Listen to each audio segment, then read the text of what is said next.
Hello, everyone.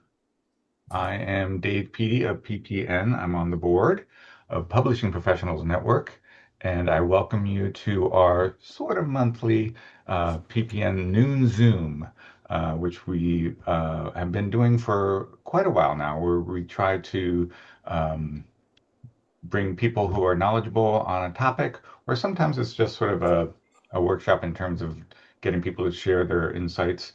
But in this case, we have two experts talking about their field and giving a brief presentation and allowing time for Q&A. And that's we have that going on today. But before I dive into that, um, I just want to give a brief background on PPN. So Publishing Professionals Network is an all-volunteer nonprofit. We used to be called Book Builders West. We've been around for more than 50 years, and in 2012 changed the name to Publishing Professionals Network just to give it sort of a broader umbrella under which we could do all sorts of things. One of the things that we are doing now, in addition to these noon Zooms, is we are planning for next year's conference, which will be at the end of April. You'll probably be getting a save the date later on next month, I think.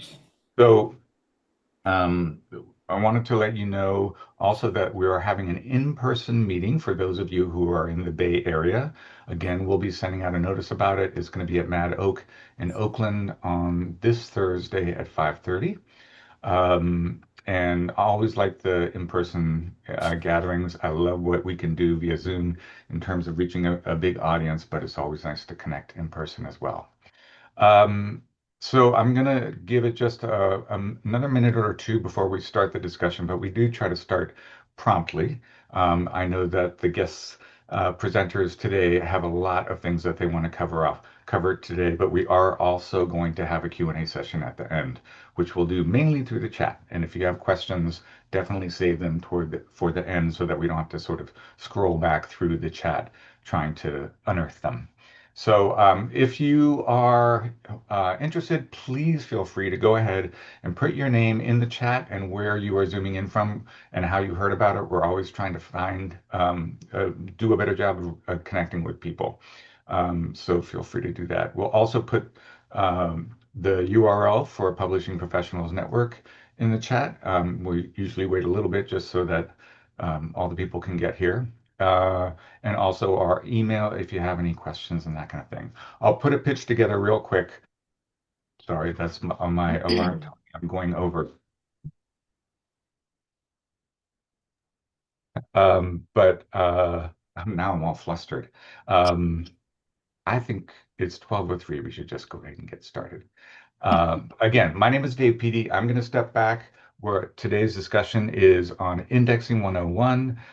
This first came up during one of our excuse me, uh, Thursday Zoom meetups, which is not in person, but super fun anyway. We generally do it the third Thursday of the month. And Elizabeth Bartmess came and spoke about the research that she and her colleagues were doing around AI and indexing, and we thought that sounded fascinating. But then we took a step back and realized, like, there are just a lot of people who need to know more about indexing than they do. So she was very kind and agreed to come and talk with us, along with her colleague Michelle Combs. And so I'm going to let them do the intros and step back from here. Thank you, thank you. Thanks, Dave. I will share my screen here and start that. Okay, can everybody see my screen? Okay, so I am Michelle Combs. I'm going to be handling the first part of this about sort of indexes and indexing in general, and then I'll hand it over to my colleague Elizabeth, who will talk about artificial intelligence and indexing. I am a member of the American Society for Indexing. I'm also a past president. I'm a member of ASI's Artificial Intelligence Committee. I have been for the last couple of years a judge of ASI's Indexing Awards, and I've been a freelance indexer for about 20 years. So that's a little bit about my background. So what we're going to cover today, I'm going to talk a little bit about the origins of the modern index. You might not know this, but indexes were considered subversive and even dangerous when they first were invented, and I'll show you briefly why. I'll talk about the various types of added value that indexes provide to your book. I'll talk about how to find the right indexer for your book and how to work productively with an indexer once you've found them. I do have a quick slide on some asks for publishers that will help ensure a quality index. And then I'll turn it over to Elizabeth to talk about AI. So the modern index really became possible when writing shifted from continuous scrolls to the codex, which is a bound book with pages fixed in a permanent order. But although it was possible at that point, it was by no means inevitable. Monks did not suddenly begin indexing their illuminated manuscripts, and kings didn't create alphabetical indexes of their subjects, and bishops didn't start listing where in the church fathers one could find a mention of whales or dragons. We first begin to see identification of important topics within the text in medieval illuminated manuscripts in the form of the pointing hands, as shown here. These are known as manicules. And of course, the word index comes from the Latin word indicis or indicate. And of course, your pointer finger is also the index finger. So you can see how all of these things are interrelated. But at this point, you still had to look at the page itself to see what the important topics are. There was no separate term list, anything remotely resembling the index as we know it today. And alphabetical order itself actually wasn't even really considered as an organizational scheme.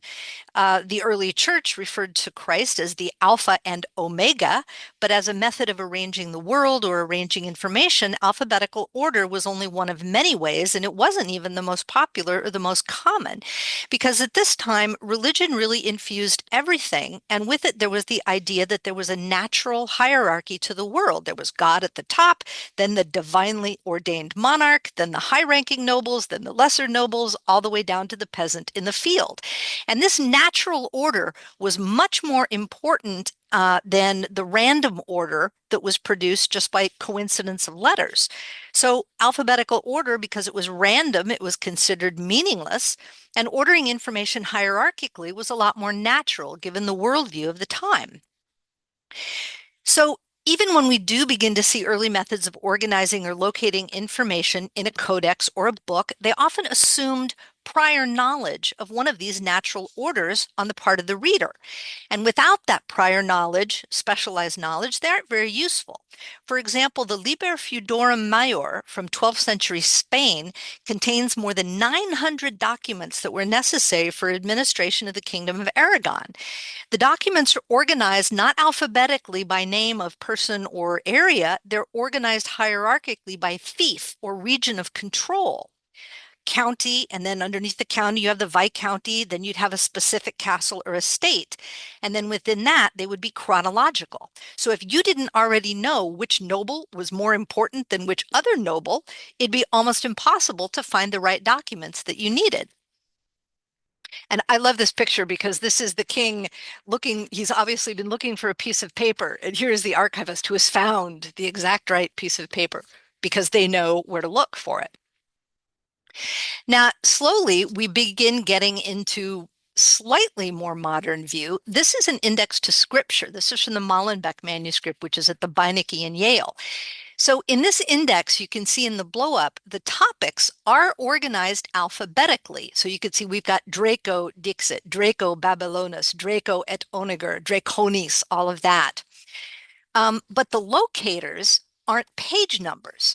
What they are books and chapters of the Bible. So, for example, the entry for this one, Draco Dicit Rex Egypti, includes a reference to the book of Ezekiel, chapter 29, and Ezekiel, chapter 32. At this point in time, the Bible had been divided into chapters, but not yet into numbered verses. So the indexer has used the letter A. He used actually A through G, but A to indicate roughly where in the chapter you would need to look. And sure enough, if you go to the beginning of Ezekiel 29, you find the phrase, Pharaoh, king of Egypt, the great dragon that lieth in the midst of his rivers. But again, prior knowledge here would be required because to find the book of Ezekiel, you would need to know where in the Bible that book falls. Now, of course, most of the literate people at the time were churchmen or government functionaries, so, they had that prior knowledge. When we start to get into the era of printing, with the advent of movable type in Europe, which, by the way, movable type was actually known in China and Korea 400 years before we discovered it in Europe. But here at this point, we see the birth of a new trade, printing. And some printers actually took the initiative to add helpful tables or indexes when they reprinted older religious works. Obviously, this was sort of a marketing thing. If I make the book more useful, people are going to want to buy it. But as this example shows, the printers didn't necessarily expect their readers to know what an index was or how to use it. So this is from a 15th century printing of a 13th century collection of legends concerning the saints. And Caxton, who was a really famous early printer, has added very helpfully a table listing all of the saints so that each saint's life may be shortly founden, but he obviously felt it necessary to include this little prologue explaining what it was. So he's saying, to the end that each history, life, and passion may be shortly founden, I have ordained this table following, where and in what leaf he shall find such as shall be desired, and have set the number of every leaf in the margin. So you can see here, even page numbering wasn't a thing at the beginning. So let's take a minute to consider where we are at this point right here. This is the early to mid 15th century. There aren't very many books because they're still mostly being written by hand. Their function is purely utilitarian. They're serving an administrative or religious function. Literacy is fairly low. It's largely confined to the church and the government. So the majority of readers are church prelates, royal functionaries who have, as I mentioned, that prior knowledge of how a book was organized so that they could find the information they're looking for. And the prevailing worldview was very hierarchical and very fixed. People didn't move out of the class they were born in. What you were born as, that's what you stayed. Everyone knew his or her own place. Everyone expected to stay in it. Nobody was expected to seek knowledge beyond the position they were born into. So, who needed indexes in a world like this? But think about what happens in the next 100 or so years right after this, very quickly. Beginning around 1440, the printing press in Europe enables the rapid mass production of books all across Europe, encouraging growth in literacy. In the 1500s, the Renaissance shatters the hegemony of the church in Western Europe. And in the 1600s, Renaissance humanism revives classical and ancient writings and creates this whole community of readers that are just so eager for knowledge. And then finally, in the 1700s, the Enlightenment comes along and says, you know what? That hierarchical fixed worldview, not so much. We think maybe knowledge should be free to everybody, and that maybe people are more equal than we thought they were. So knowledge is valuable for its own sake. So the intellectual landscape at the end of the 18th century, about 300 years later, is wildly different than what it was. And now is when we start to see really the birth of the modern index. So it's a list of terms that are broken out into subtopics. They're in alphabetical order, with a few exceptions. The locators go to occurrences in the text, their page number, paragraph number, section number. They're cross-references with broader terms, narrower terms, related terms. So this is a very sort of democratic view of knowledge. It's not built into a hierarchy that's part of the natural order. Some people were really excited about this. Isaac Disraeli in 1840 wrote, I, for my part, venerate the inventor of indexes, and I know not to whom to yield preference, either to Hippocrates, who was the first great anatomizer of the human body, or to that unknown laborer in literature who first laid open the veins and arteries of a book. Lord Chamberlain, a British noble, thought indexes were so important, he wanted to bring a bill into Parliament that would deprive an author of copyright if they published it without an index, and even fine them for publishing the book without an index. Astonishing. But not everybody was a fan of this. And by the way, I should say, if you see at the upper right, I've given credit. This and the next slide are quoted in Dennis Duncan's fabulous book called Index, A History of Thee. It was published a few years ago, got all kinds of write-up, including the New York Times. If this interests you, at all, get Dennis's book. It is absolutely entrancing. But not everybody was a fan of this. Um, in 1584, in the preface to a French bibliographer, the compiler apologizes to the king for, quote, the impropriety of having thus observed an alphabetical or ABC order, admitting that it violated the natural order of things because it meant that entries for lesser men would appear before those of their superiors. Authors feared that readers would simply skim the index and disregard the rest of the text. Even Galileo criticized that herd who retire into their studies and glance through an index and a table of contents to see whether Aristotle has said anything about them. And we still see this today in what they call the Washington Read, which is where when a politician publishes a book, everybody in Washington runs to look at the index to see if they're mentioned in it. Scholars also felt that it was disrespectful to break apart their elegantly crafted argument or narrative and allow readers to access it in ways they didn't intend. Jonathan Swift compared the index to a privy. He says these men who pretend to understand a book by scouting through the index as if a traveler should go about to describe a palace when he has seen nothing but the privy. So, what these people weren't liking about the index was essentially it was an explosive device. The index is unique among the parts of a book in that it purely and solely serves the reader. The table of contents repeats the titles the author has written in the order of their argument. An abstract condenses the author's argument or thesis. Endnotes support the author's claims, but the index disregards the author's carefully planned narrative entirely. It explodes the unity that is the book, transforming a structured narrative into isolated pieces. And then it places them in order, not by sense, not by meaning, not by importance, but by the accident of spelling. Using an index requires nothing but the knowledge of 26 characters and their order. The alphabet, which is the key to the index, is neutral. It can help in locating things, but it does nothing to interpret or slant or help you understand things. The index thus empowers the reader, enabling them to use, reuse, break apart, and reconnect ideas however they wish, both within and among texts. And a lot of people who were beneficiaries of the status quo and who really liked hierarchical order, they didn't like this. This quote here is from a Scandinavian researcher named Urs de Haley, who has written on lists as political tools, and this idea of the index as an explosive device is his. And this quote here, he says, an index produces not only an urge towards order, but also the urge to create new connections. The index announces a new mode of control of knowledge, a control that is about how the index transforms existing knowledge and the dreams of total knowledge that the index generates.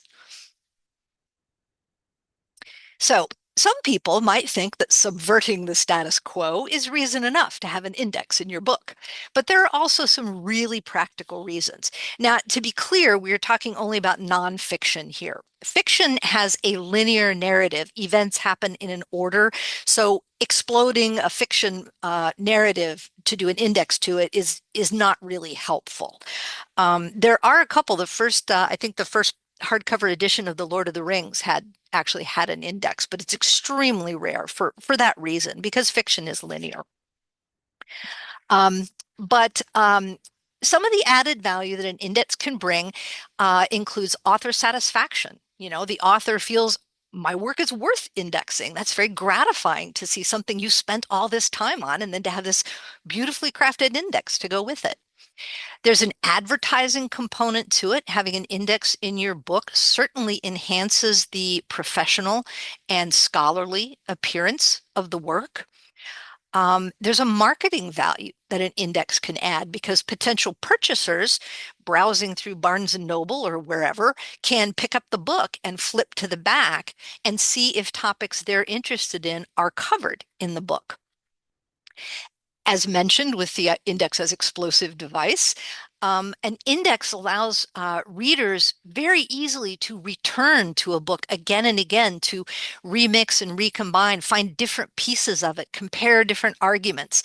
If I have two books on a topic by two different authors, I can check the index for a topic and then I can easily compare how are these two authors handling that. And that leads directly to citation. Because when scholars are working and writing and using other people's work as reference, they're going to cite those books.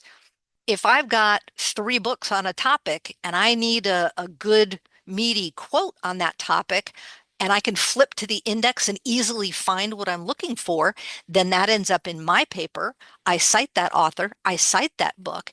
And I tell you what, for scholars, citations are the lifeblood of their work. That is how a lot of professional achievement, that's one measure of professional achievement, is how often is your work cited. So that's definitely an added value in that it makes it easier for scholars to cite.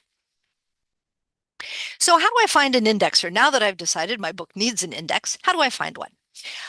The easiest way is to begin with the professional societies, and I've listed the three here that this audience is most likely to find of interest. First is the American Society for Indexing. Then there's the Indexing Society of Canada, or Société Canadienne d'Indexation, forgive my horrible French accent, and the Society of Indexers UK. All of these societies will have a searchable directory of their members. That directory is searchable by specialty area. So if you're looking for someone to index a book on scripture, or a book on economics, or a book on anatomy, or a book on veterinary medicine, you can find indexers who have that specialty. You can also search by language, you can search by location, you can search by business name. If someone has referred you and said, hey, this person's a great indexer, you can search by name. So that's a great resource if you want to go and find a list of four or five indexers that are experienced in the field that your book is about.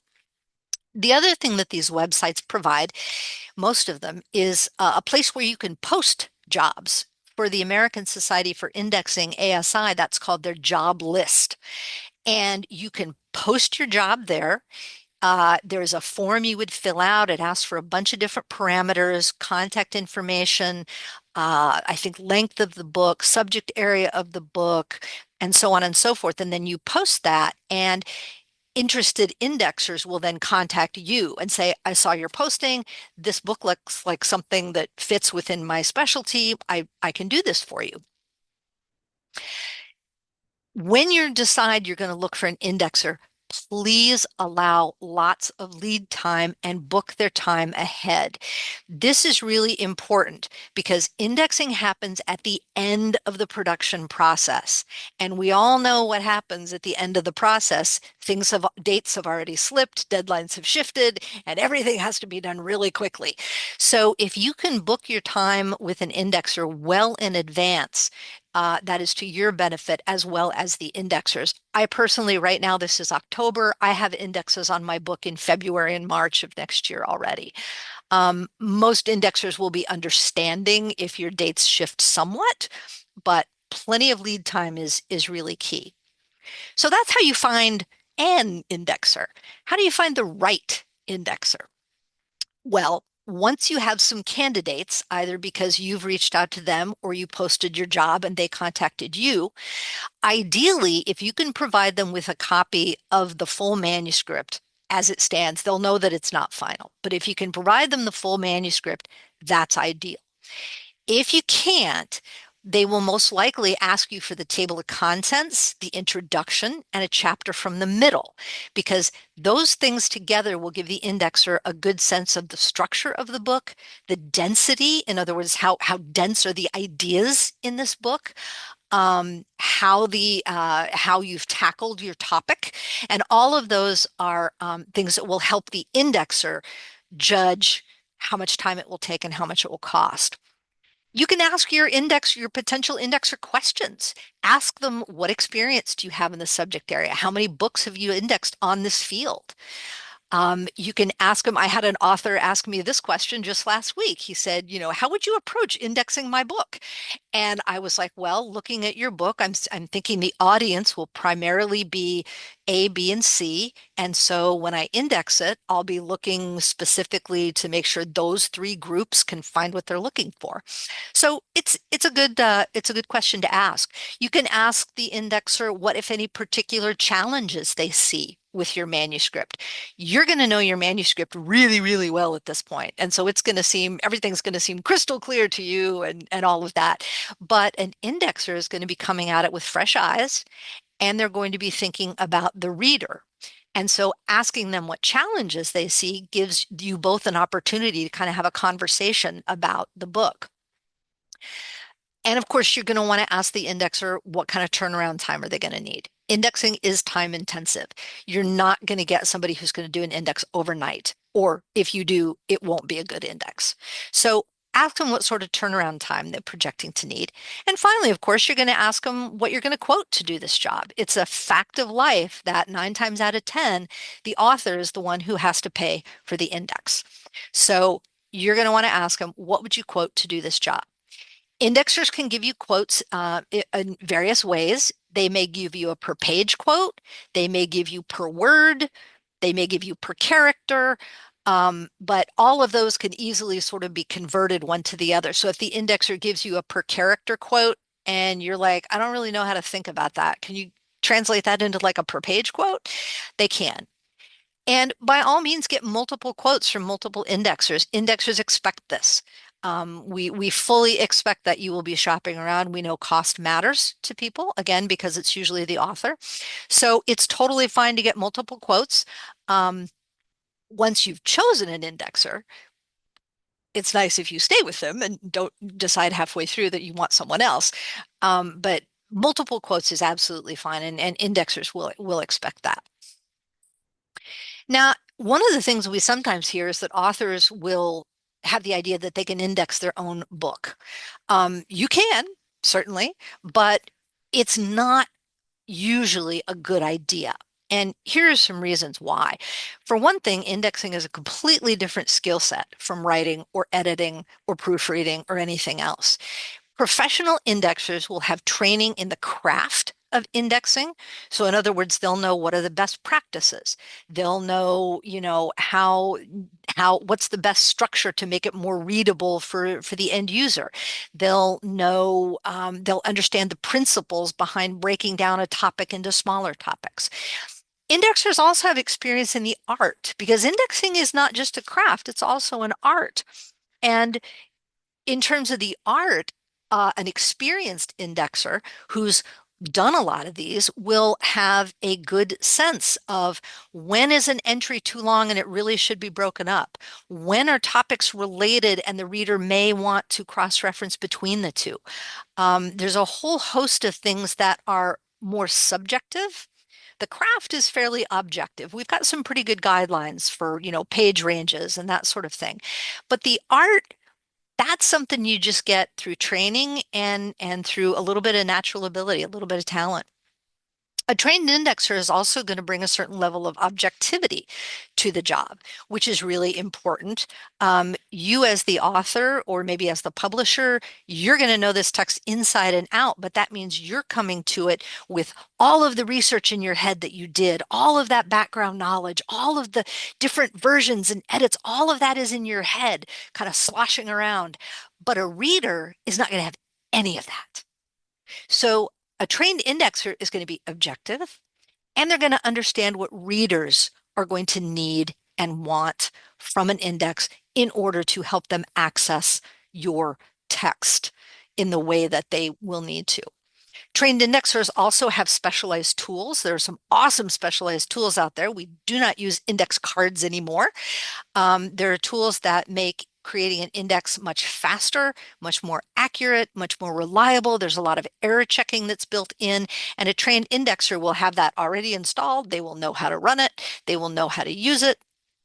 So there's definitely a benefit there.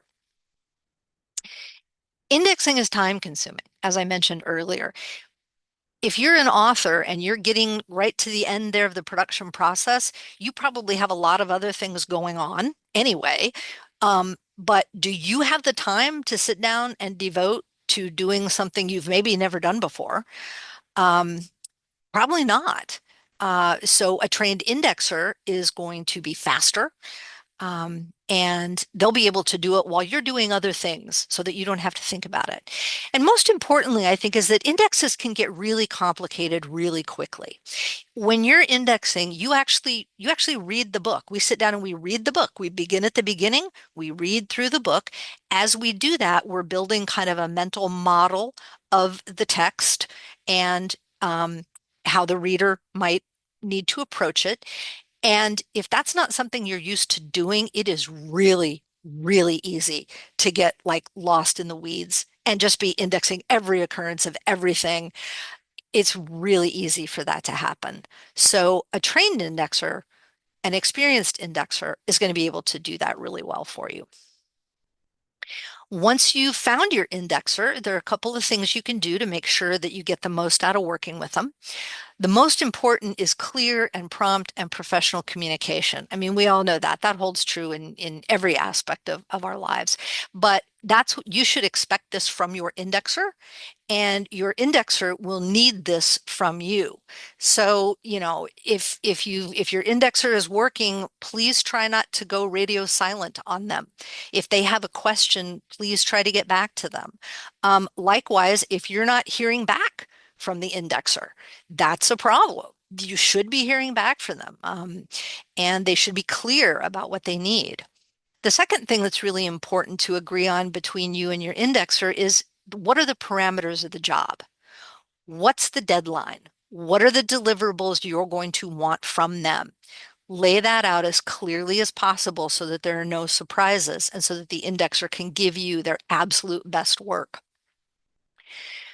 Few things the indexer will likely need from you, final page proofs, or as close to final as possible. You can work like from the second pass or third pass if it's pretty close. If your publisher has a style guide or requirements for the index, like if they say, well, we want our index to be in run-in format, or we want it to be in indented format, or we want word by word sorting or letter by letter sorting, all of those things, you might not know what they mean, but your indexer will know what they mean. And so that is important information to give them. Your indexer may need some guidance on endnotes and appendices, whether you want that material indexed. Experienced indexers are pretty good at identifying what we call indexable content. So we know, for example, that a footnote that's nothing more than an author's last name and a page number, it's just a citation, that's not really indexable. But a footnote that's, 8 or 10 sentences that maybe goes into depth on a slightly different topic, that's indexable. But you'll want to talk about that to make sure that you're both in agreement on the same page, haha, about whether endnotes and appendices will be indexed. If at all possible, please avoid making changes to the text that affect pagination once your indexer has started work. This is critical. The tools that we have do allow us to do like batch changes to page ranges.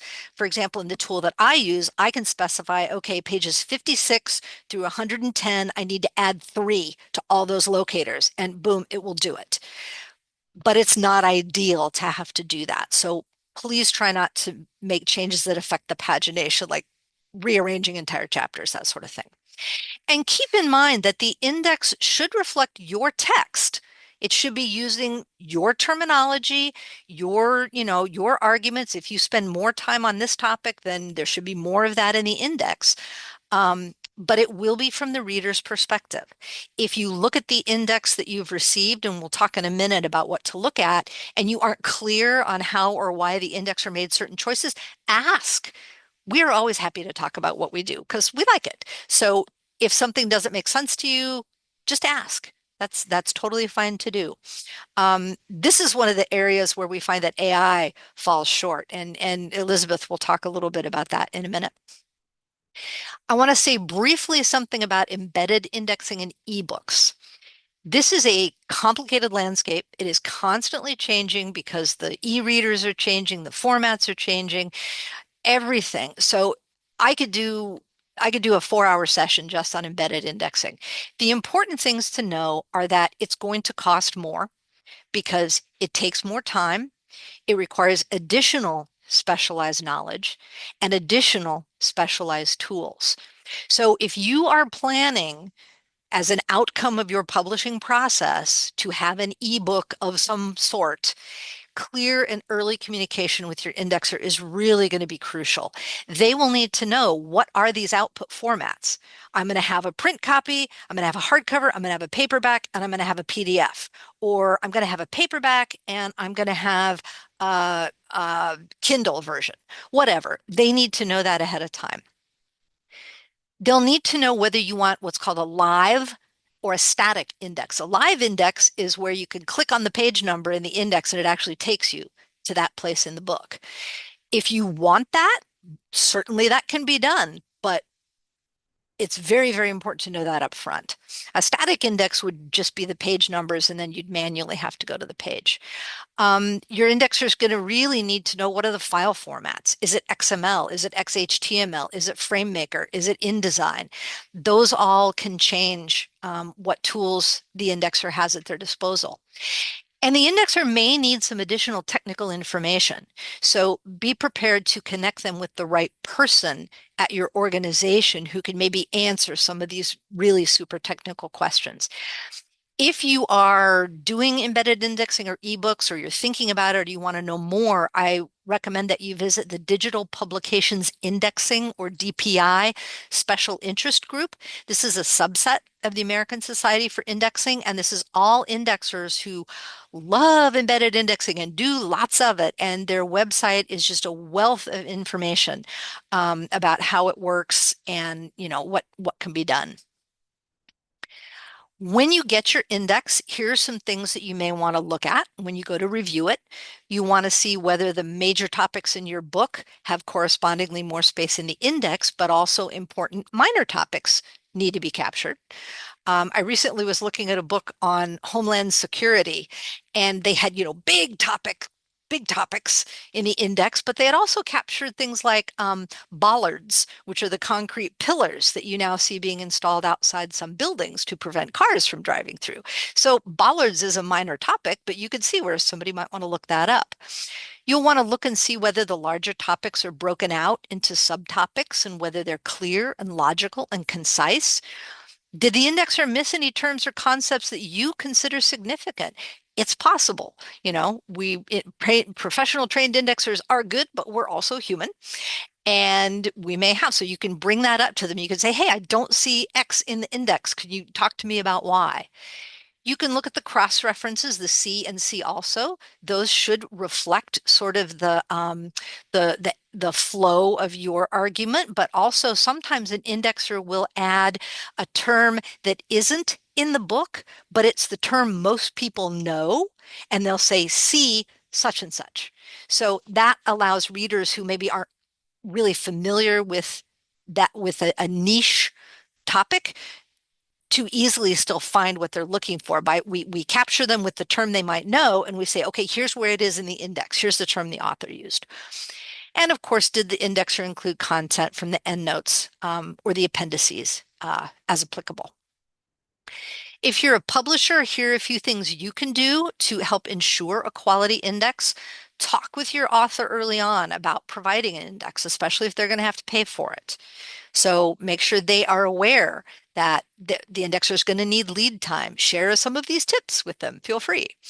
Um, if at all possible, don't impose page limits or dictate the structure of the index, because the indexer, again, this is what we do. It's the art and the craft, and an indexer will create the right index for your book. If they have to artificially sort of force it into a predetermined structure or preset page limits, the quality is going to suffer a little bit.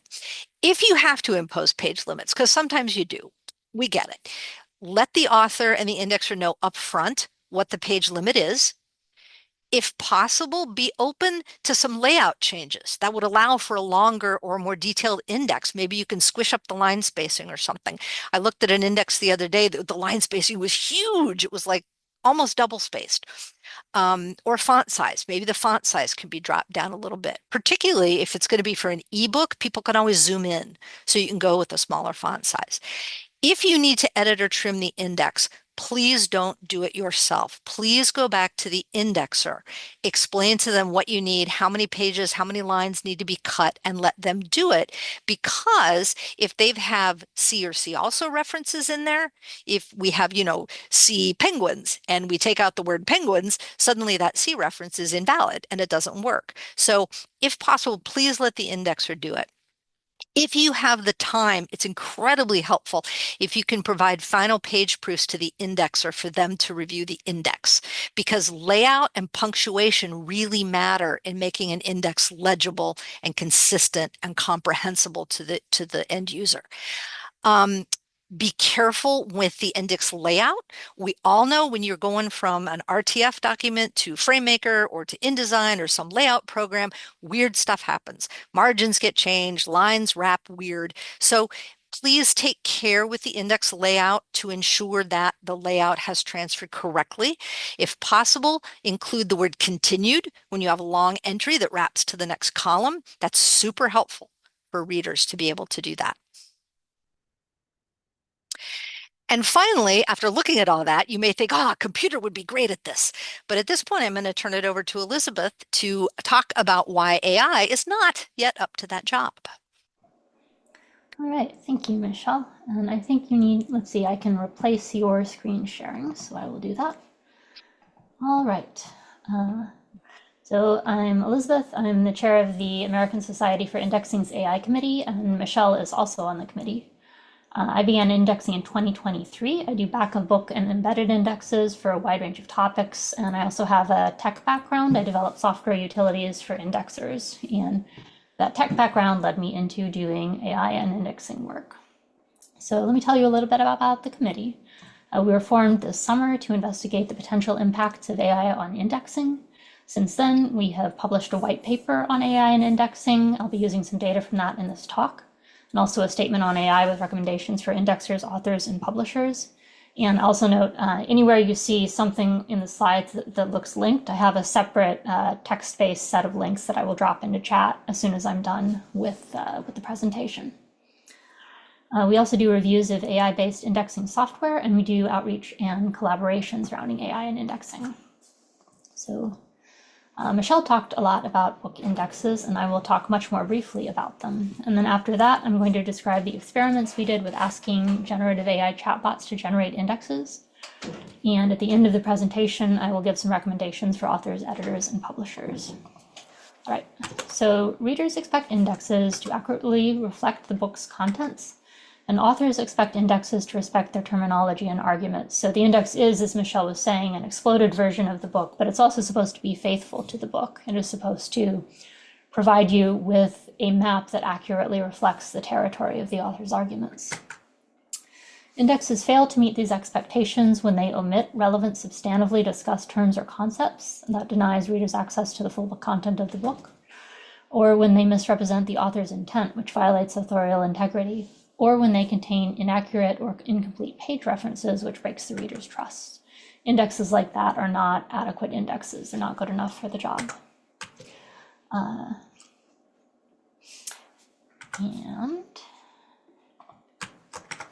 So a good index has to meet many criteria, some of which may differ depending on the subject matter and the audience. So I'm not going to talk about every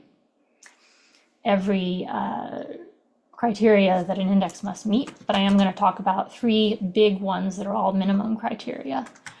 Completeness. Index must guide a reader to all relevant information in the book. Navigability. An index must guide a reader to subtopics and related topics. And accuracy. An index should not contain false or inaccurate information, and it should reflect the author's terminology. So we did some experiments. We asked 3 AIs to create indexes for 3 public domain books. We used stuff that was out of copyright. We compared the AI's output to the book's existing indexes on the 3 necessary criteria I just mentioned. And this was all done during the first half of this year. We're currently analyzing data from newer models and finding that the numbers differ somewhat, but the findings tend to be the same. And I will augment the data in this presentation with some of our ongoing research. All right, so I mentioned we used full-length public domain books. They had existing indexes. We gave 2 of them to ChatGPT, The Behavior of Organisms and How to Stop Worrying and Start Living. And we wanted to give those 2 books to 2 other AIs, but they had tighter file size limits. So we used The Psychology of Daydreams by Jay Verendonk. And for Perplexity, we gave it The Psychology of Daydreams. For Claude, we had to cut off an additional 60 pages to fit that in. So when I present numbers to you, they're adjusted for the full amount of text that it actually got. Our prompt was, please create a professional quality index for the attached book, using the same techniques that a professional indexer would use, including cross-references, subheadings, etc. Ignore the book's existing index, instead create your own. For Perplexity and Claude, we also included a copy of the criteria for the ASI Excellence in Indexing Award to give the AIs a little more information about what makes a good index, which is a common thing that people would do with AIs. They provide some extra context for how to do the task. Our prompt was the same one I just read. We added a line about ensuring that the completed index adheres to guidelines in the attached file. And what we found, first of all, we found that the AI-generated indexes had issues with technical aspects, including formatting, alphabetization, failure to detect page numbers. And while these are all things that would require human remediation before passing on to a client, they're also not deal breakers. We did find some deal breakers. We found the AI-generated indexes failed the minimum criteria for indexing. As a reminder, our first criterion was completeness. An index should provide access to all indexable information in the book. Yeah, let me just catch up on my notes real quick. All right, compared to the book's original indexes, AI-generated indexes contain fewer than 1/3 as many main entries. These are the alphabetized entries that a reader might look up. So they had fewer than 1/3 as many access points to the book's material.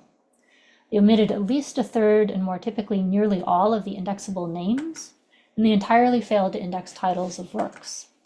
They also omitted material by other measures. They provided less than 2 entries per page on average. The expected range for an index is 2 to 10 entries per page, with scholarly works being more towards 10 and trade works tending more towards the lower end of that range.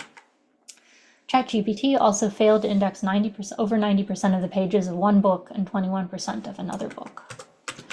When we're looking at current models, this is the unpublished data I was mentioning, generally they still under-index, but occasionally they over-index as well. So you get both a bunch of missed entries and a bunch of entries that are passing mentions. These are terms that are briefly referenced but not significantly discussed. And so when the reader follows an entry to its page, they'll see that the term is on the page, but there's not really any information about it. And these are terms that shouldn't be indexed.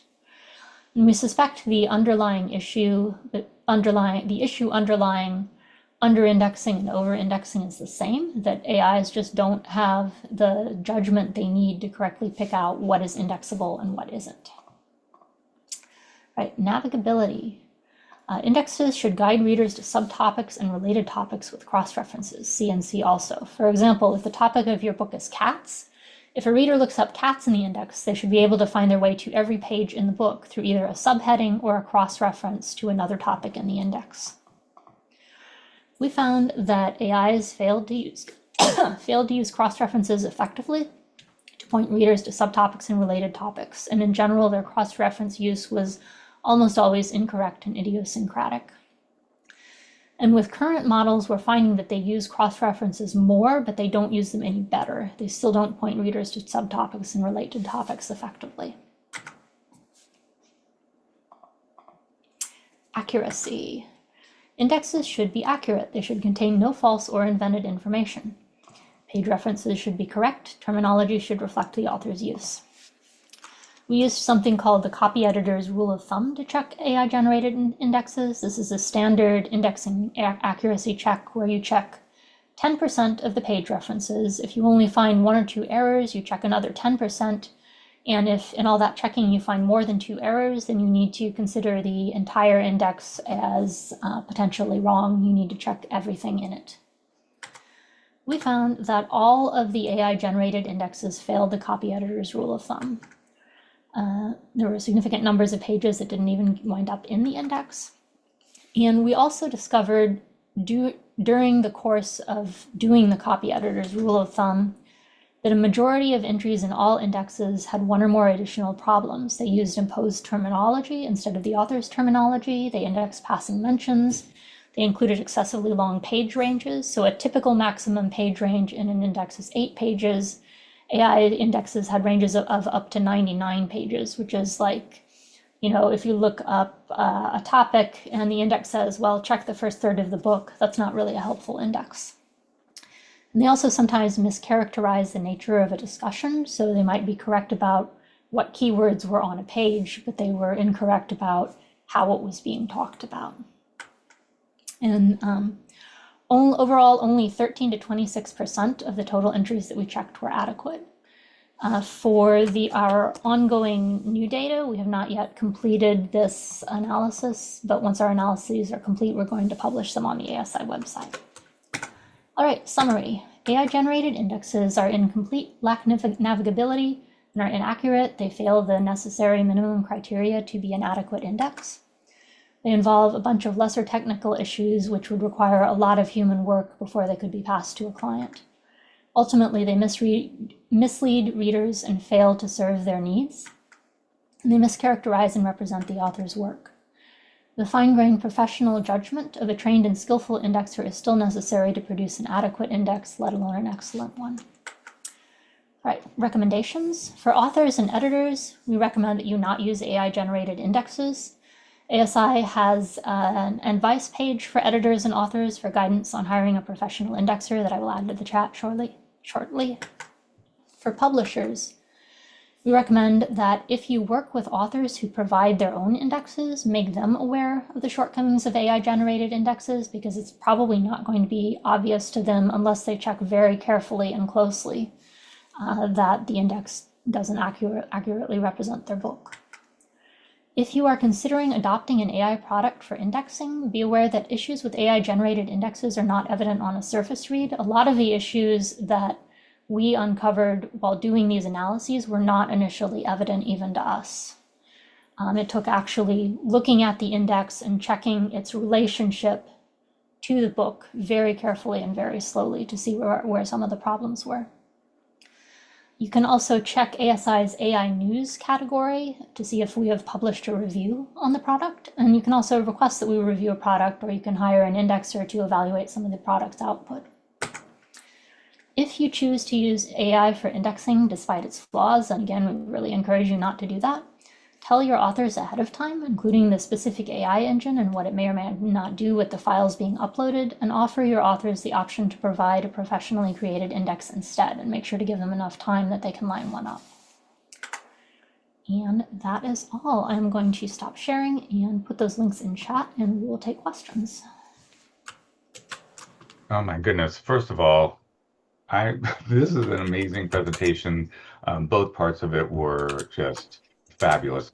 I think before we go into the Q&A, I think it does make sense to sort of break it up into the two parts, because I feel like the AI thing is such a big category. So let's go ahead and put your questions in the chat for kind of the indexing in general for the portion that Michelle did the presentation on, and let's try to allow enough time. I know that we're coming up on the hour, but I bet you people are going to stay on for longer than an hour if they can, because this has been so helpful. So I've got a couple of questions myself, but I know that people have already put stuff in the chat.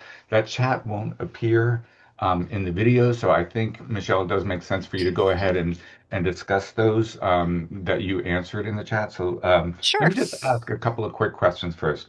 As a lot of project editors, when they haven't worked with a copy editor before, they might do a sample edit. Does that make sense for an index too, if you haven't worked with that indexer? And can it kind of work the same way? To do a sample index, you mean? Yeah, That is probably not going to be a helpful thing because in order for an index to be good, it has to encompass the text as a whole. So you could theoretically give an indexer a chapter and ask them to do it, but it is also really time intensive. And so, that's asking an indexer to do a lot of unpaid labor. So I would say overall, a better way to do it would be to ask the indexer what other books they've done in that subject area. If there are books they've indexed that are available on Amazon, you might be able to use the look inside the book to see the index that they created. Some indexers also maintain a collection of indexes they have created where the author has given them permission to share the index as part of kind of their portfolio. So you could ask them if they have any indexes they've done that they could share. great. Thank you. Thank you. Another quick question, and there's probably a rule for this, but I know that with author-generated indexes, often we will get an entry that just has too many page ranges in there. It's just not of service to the reader to give an entry and then find that there are 35 page ranges that they have to go through to see if that's relevant to what. Is there a sort of something, sort of a number of page ranges that sort of is a now a sort of yeah, now you need to create some sub-entries as a result. Yeah, there definitely is. It's going to vary a little bit depending on how scholarly the book is. Scholarly texts tend to be a little bit more forgiving with longer strings of locators, but generally any more than 5 to 8 locators. If you have more than that, an indexer will look at breaking that entry up into sub entries. Um, if there are page limitations, sometimes you don't have an option. You just don't have the space to do sub entries. So that's one reason I say if you're a publisher, please don't put page limits if you can avoid it, because the ability to break up a topic into subtopics rather than having those long strings of those are called undifferentiated locators, you're right, is much more helpful to the reader. And I know that with sub entries, sometimes I'll get a request from an indexer to have like three levels or even sometimes four levels of sub entries. Um, I've always pushed back on that, and now I'm sort of questioning whether I should be pushing back on that or not. No, I think it's fine to push back on that, because if you get too many subs, the index actually becomes kind of not very legible, not very usable. I personally have never done more than one level of sub entries. If it gets that complicated, a better thing to do is to that sub entry that you might have broken into sub subs, just have a C reference, promote it to be a main entry, put it somewhere else in the index and refer people to it. It's easier for the reader that way and it's clearer. Great. That said, there may be scholarly books out there where they go down 2 levels. Um, but I think four, certainly 3 or 4 is probably too many. Yeah. Okay. Thank you. Okay, we've got some great questions in the chat. So I'm going to first go back to the one that you answered in the chat, so you can do it here. From Lisa Smith, can you name some commonly used and helpful indexing tools or utilities? Is doing a manual index still an option? You certainly could do a traditional back of book index manually using index cards or I don't know, maybe Excel, but it's a lot easier with the specialized tools that I mentioned. And the big three in indexing are Syndex, Sky, and Macrex. And then there are additional tools specifically for embedded indexing that complement and work with those big three. Thank you. And I saw that, Elizabeth, you put in some information, some various links, and we will include that in the description of the YouTube video that we post. So we'll make sure that those are added as well. Emma Davenport asks, how close do an indexer's specialty areas need to be to the book's topic? That's going to depend probably on how scholarly and dense the book is. I would be perfectly comfortable indexing like a trade paperback, something that's meant for a general audience on, say, religion or scripture. But if it's an extremely scholarly book with a lot of scriptural analysis, a lot of digging into, the Talmud and the Old Testament, all of these specialty things, I would probably defer to somebody who does that really as a specialty. Legal indexing is another one where I'd be perfectly comfortable doing a book sort of on Supreme Court decisions that's meant for a general audience. But if it was something really digging into legal theory and legal research and constitutional questions and all of these things, you might want a legal indexer who will pick up on the nuances of the arguments and who will be very alert to minor but still important topics that a reader of that text might expect to find. So it depends. Thank you. There was also a question about your two slide decks, specifically the one that Elizabeth did. I know you probably felt a little rushed because we're kind of going over time, Elizabeth. Is that something you're okay sharing if we do Yeah, that? yeah, I Okay, will put them up as Google Slides and mail Dave a link, and you can include that in the YouTube video, a description. Yep. excellent. Thank you. Um, okay. If Emily writes, if you're working in another area of publishing and intrigued by indexing as a possible career shift, how would you recommend evaluating this? It seems hard to get started and to get your first few jobs. Um, well, to evaluate whether it would be a good fit for you, the ASI's website actually has a whole page that's called "So You Want to Be an Indexer," and it's got a lot of excellent information for what to think about whether this would be a good fit for you or not. It is freelance work by and large. There are some large publishers that have indexers on staff, but it is freelance work. And so if you want to go there, you just have to plan that it's going to take a while to build up your client base. I will tell you, I'm a freelance indexer. I've done it for 20 years, but it's not my main job. I have a day job. I have a regular 9 to 5 job. That's where I get my health insurance, and my regular paycheck. So it's just something to keep in mind. Any kind of freelance work is going to be riskier and take more time to build up your clientele. But if you come from the publishing world, you may already have connections with publishers and authors, and that gives you a leg up in finding clients as well. That's excellent. And somebody asked, are there links there to sort of how to get training? Yes. Yeah. ASI has information about their training course. The Society of Indexers has a training course. There are some really good sort of classic texts. Elizabeth mentioned Nancy Mulvaney's book. So there are some good foundational texts also.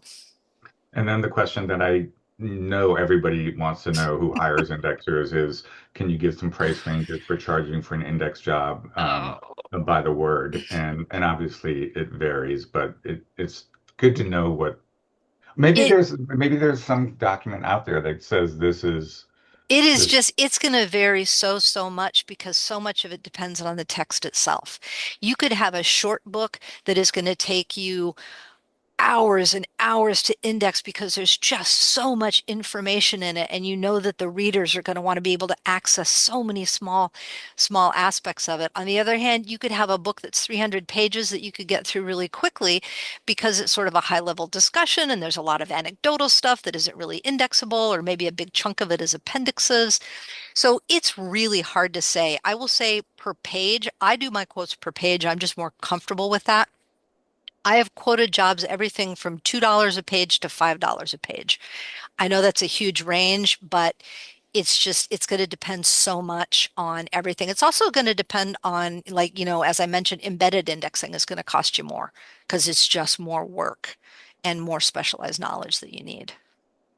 And then lastly, the question that I had down was when an author reviews the index and says, why weren't these 23 things included?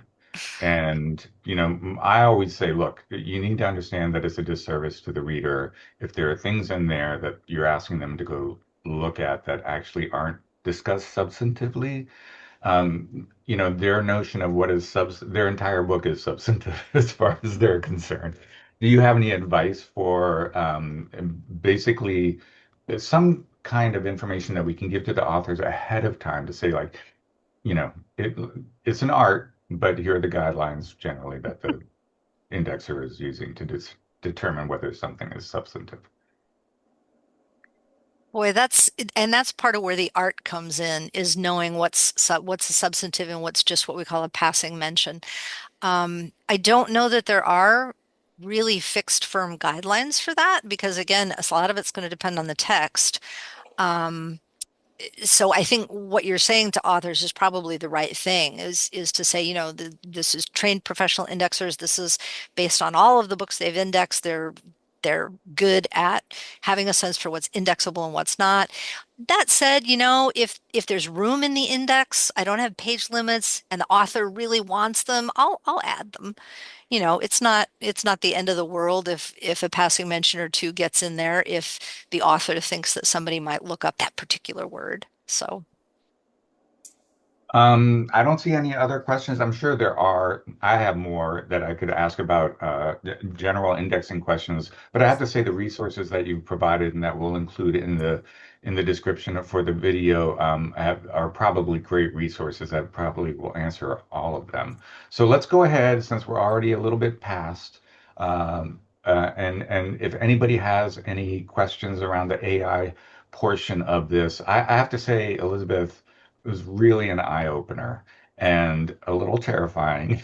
But I love the fact that not only the kind of research that you and your colleagues have done, but the fact that it's clearly going to be ongoing and that you've got this potential review for those tools that are going to be, I'm sure we're all going to be, inundated with why hire an indexer when you can just use our whatever.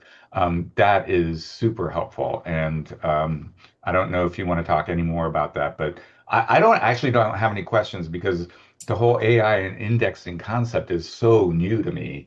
And we're all a little bit overwhelmed around AI in every part of our worlds, especially within publishing.